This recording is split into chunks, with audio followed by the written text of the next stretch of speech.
Hello friends, कैसे हैं दोस्तों। परसों मेरे पास एक पेशेंट आया था। एज थी करीब 32-33 साल। हाइट करीब 5 फीट 6 इंच और वेट अप्रॉक्स 65 थी। लेकिन फिर भी वो बहुत ज़्यादा घबराया हुआ था।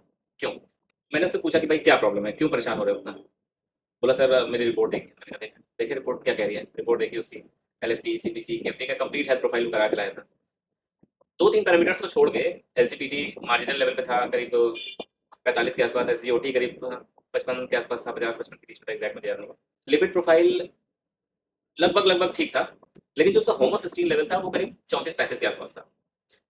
होमोसिस्टीन की रिपोर्ट देखने के बाद उसमें नीचे इंटरप्रिटेशन भी लिखा हुआ था, जिसको उसने पढ़ा। और पढ़ने के बाद भाई वो पैनिक हो गया बिल्कुल। मतलब वो इतना ज्यादा परेशान हो गया, कहीं ऐसा तो नहीं कि कल सुबह ही मुझे हार्ट अटैक आ जाएगा। 5 मिनट बैठा के उसका बीपी लिया, उसकी पूरी बात सुनी। सब कुछ करने के बाद ये पता चला कि भाई इसको कोई प्रॉब्लम नहीं है।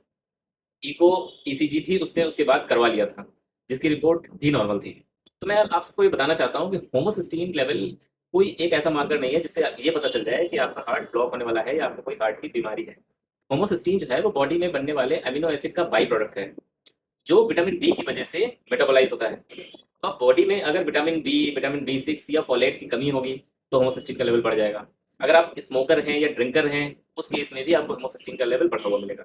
अगर आपको कोई किडनी का इशू है या कोई थायराइड की प्रॉब्लम है या आपकी सीडेंटरी लाइफस्टाइल है, आप दिन भर बैठे रहते हैं, उस केस में भी आपका होमोसिस्टीन लेवल बढ़ा हुआ रहता है। लेकिन रिसर्च ये जरूर कहती है कि अगर लगातार कई सारे टेस्ट में आपका होमोसिस्टीन लेवल बढ़ा हुआ है, ठीक, तो ये जरूर ब्लड वेसल पे प्रेशर डालती है, जिसकी वजह से स्ट्रेस और टेंशन क्रिएट होता है। तो आपको इन फ्यूचर CVD का रिस्क है। लेकिन सिर्फ होमोसिस्टीन का लेवल बढ़ा हुआ है और एक बार बढ़ा निकला है, तो उसके लिए आपको बिल्कुल परेशान होने की जरूरत नहीं है। बनिस्बत आपको कोई सिम्टम नहीं है। आपका ब्लड प्रेशर ठीक है, आपका वेट ठीक है, आप चलने पे बहुत ज़्यादा थक नहीं रहे हो, शॉर्टनेस ऑफ ब्रीथ नहीं है, आपके चेस्ट में पेन नहीं है, आपके जॉ या लेफ्ट आर्म में पेन नहीं आ रहा है। अगर कोई इस तरह का सिम्टम नहीं आ रहा है तो आपको परेशान होने की जरूरत नहीं है। सिर्फ होमोसिस्टीन का लेवल देख के आपको पैनिक होने की जरूरत नहीं है। होमोसिस्टीन का लेवल क्यों बढ़ा हुआ है, इस चीज़ को आइडेंटिफाई करना है।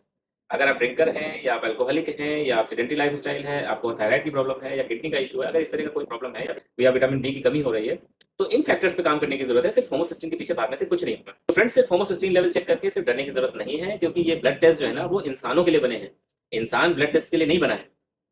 आई होप कि आपको मेरी बात समझ में आ रही होगी। तो कॉज और फैक्टर आइडेंटिफाई करने की जरूरत है कि क्यों होमोसिस्टीन का लेवल बढ़ा हुआ है। उम्मीद करते हैं इस वीडियो से कुछ क्लेरिफिकेशन आपको मिला होगा। इसी तरीके के कंटेंट के लिए मुझे फॉलो जरूर कर लें। और अगर वीडियो पसंद आया है और आपको लगता है कि किसी को जरूरत है इसकी, तो वीडियो उसके साथ शेयर जरूर करें। और अगर कोई सवाल है तो कमेंट बॉक्स आपके लिए खुला हुआ है। मिलते हैं नेक्स्ट वीडियो में। Thank you so much.